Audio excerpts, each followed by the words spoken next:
In this podcast episode, Joe Rogan hosts John Mellencamp, delving into a wide array of topics spanning Mellencamp's early life struggles, music career evolution, personal challenges, views on health and longevity, cultural and historical insights, and candid reflections on life, art, and society. The conversation unfolds through anecdotes about Mellencamp's experiences with tattoos, drug use, overcoming panic disorder, the impact of MTV, and music industry shifts, as well as discussions on politics, comedy, family, and the significance of gratitude. The episode opens with John Mellencamp and Joe Rogan discussing tattoos, specifically the smudging and aging of tattoos over time. Mellencamp shares that he once owned a tattoo parlor in the mid-1980s in Indiana, during a period when tattoos were illegal in that state. Due to his local reputation, however, authorities allowed him to operate without interference. Both men recall the historical illegality and stigma surrounding tattoos in various regions, including New York, where Mellencamp had to travel out of state to get tattooed originally. The conversation transitions to drug culture, particularly heroin, which was rare during Mellencamp's youth, but has since become widespread, partly due to the opioid crisis linked to families like the Sacklers. Mellencamp recounts his first sighting of someone injecting heroin in college during an attempted Woodstock-like event, as well as knowing a functional heroin addict who maintained a demanding labor job despite using daily. They contrast the rarity of heroin use in the 1980s with today's epidemic scale. Mellencamp candidly shares his teenage years involving alcohol, drugs, and frequent fighting, culminating in a severe beating during college that became a turning point. After being left bruised and nearly falling out of a moving car, he decided to quit drugs and alcohol at 21, cutting off his long hair as a symbol of change. Joe reflects on how surprising it is, given Mellencamp's later persona, but recognizes the small-town boredom that led him down this path and ultimately helped him find his rock bottom. They discuss Mellencamp's ability to capture the essence of youth and nostalgia in his songwriting, particularly through hits like Jack and Diane. Joe talks about how Mellencamp's music introduced the idea that adolescence, despite its confusion and difficulties, might later be remembered as one of life's best times. Mellencamp reflects on his own journey of grappling with feeling unfulfilled despite commercial success and eventually accepting life's limitations with humility and gratitude. Mellencamp provides insight into the dawn of MTV in the early 1980s, recalling how few artists had produced music videos at the time. His early videos, many made in England and Australia, where MTV-style programming was more prominent, helped boost his visibility. He tells a story about MTV's promotional giveaway of a house unknowingly situated on a chemical dump, which led to unexpected complications. Mellencamp's transition from being unknown to a recognized figure symbolized the changing face of music marketing, yet fame also exacerbated his agoraphobia.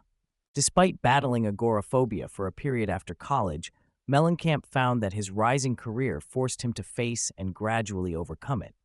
He recounts having panic attacks on stage before settling into the experience. He also reveals a major heart attack at age 42, which prompted him to reconsider his life priorities, allowing him valuable time at home with his young children and leading to a meaningful pause in his music career. Mellencamp talks warmly about his family, mentioning his 5 children and grandchildren and relating anecdotes about raising them while managing his career. He describes setting mixed viewing rules for his kids, such as balancing shows like Fear Factor with educational programs like 60 Minutes, reflecting his protective but realistic parenting style. Having children, especially at a young age, significantly shaped his perspective and grounded him. Health concerns take center stage as Mellencamp opens up about familial heart disease, personal cholesterol problems, and skepticism around medications such as statins and metformin. He dives into dietary concerns, critiquing processed foods, and lamenting how the American diet contributes to widespread health issues.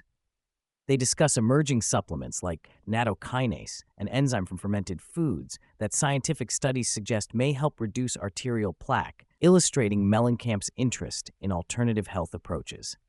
Mellencamp expresses disillusionment with politics, emphasizing distrust and polarization in modern times.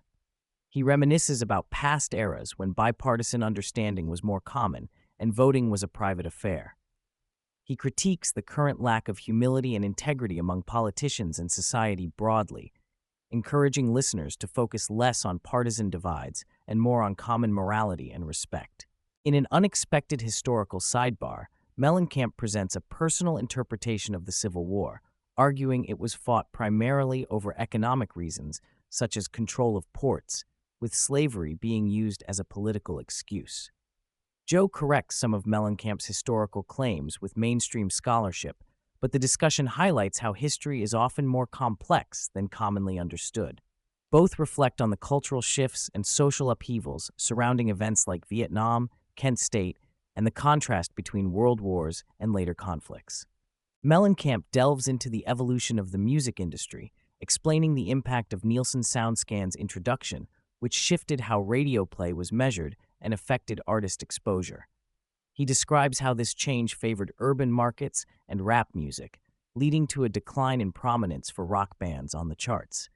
He notes how piracy via platforms like Napster further challenged traditional music distribution, reshaping the industry he had grown up in. Mellencamp shares his journey from a bar singer who initially did not write songs to becoming an accomplished songwriter despite struggling with dyslexia.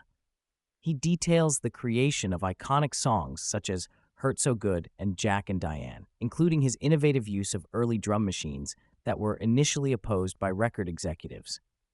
Despite critical disdain for his early work, Mellencamp knew how to make songs undeniable, which eventually forced widespread recognition and commercial success. The discussion highlights the lasting power of music and performance. Mellencamp expresses amazement at how songs like Jack and Diane have become ingrained in American culture alongside timeless folklore. He muses on the emotional connection people still have with classic rock and its significance for generations. Joe and Mellencamp marvel at legendary acts like the Rolling Stones, continuing to perform with passion and energy well into their 80s, underscoring music's unique ability to inspire and unite. Mellencamp reflects on his personal priorities, emphasizing his love for family and the joy of having grown children close by. He recounts encouraging his son to pursue passion over traditional work and values having his family around him.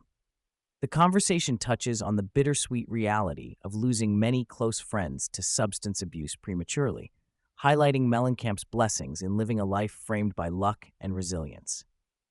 Both Rogan and Mellencamp discuss Mellencamp's lifelong smoking habit, starting at age 10, and his defiant attitude toward quitting despite health warnings. Mellencamp shares humorous stories about quitting attempts and how cigarettes have become intertwined with his identity. They also discuss the broader stresses of life that can lead people to smoking and drinking, and recognize the challenge and complexity involved in addiction and lifestyle choices. Mellencamp recounts friendships with notable figures like Paul Newman and Joanne Woodward, sharing memorable moments from charity events and personal encounters.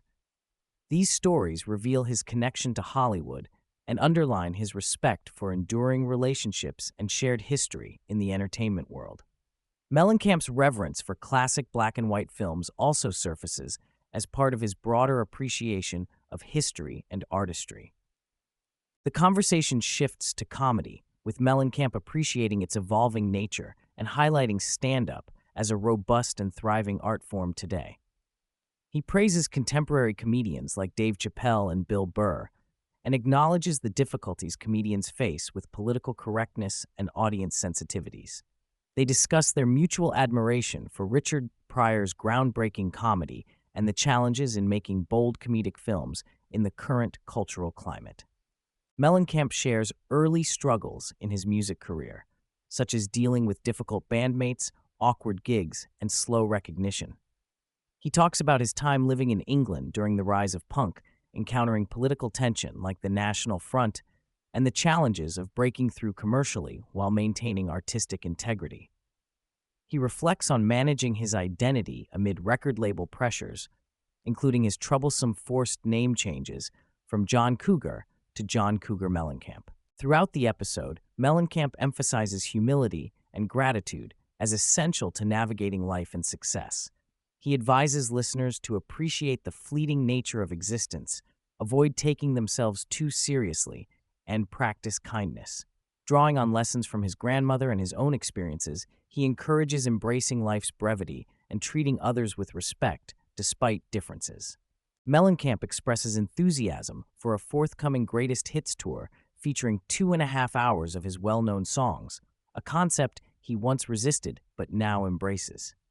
He talks about how performing in intimate theater settings has enriched his connection with audiences, describing the reciprocal energy in live shows. Mellencamp views this phase as a celebration of his lifetime's work, offering fans a chance to experience his music anew. Both Rogan and Mellencamp acknowledge the overwhelming and often divisive nature of modern media and politics. Mellencamp confesses to deliberately avoiding political news due to its toxic effects and shares his experience growing up distrustful of authority figures, a sentiment that remains relevant today. This aversion to political discourse is tied to a broader desire for personal peace and focus on more meaningful pursuits. Mellencamp opens up about his panic disorder and how it severely limited him for a time, leading to agoraphobia, an inability to leave the house. He credits eventually returning to music as a key element in overcoming this challenge. His frank discussion offers insight into the pressures faced by performers and the complex interplay between mental health, fame, and personal growth.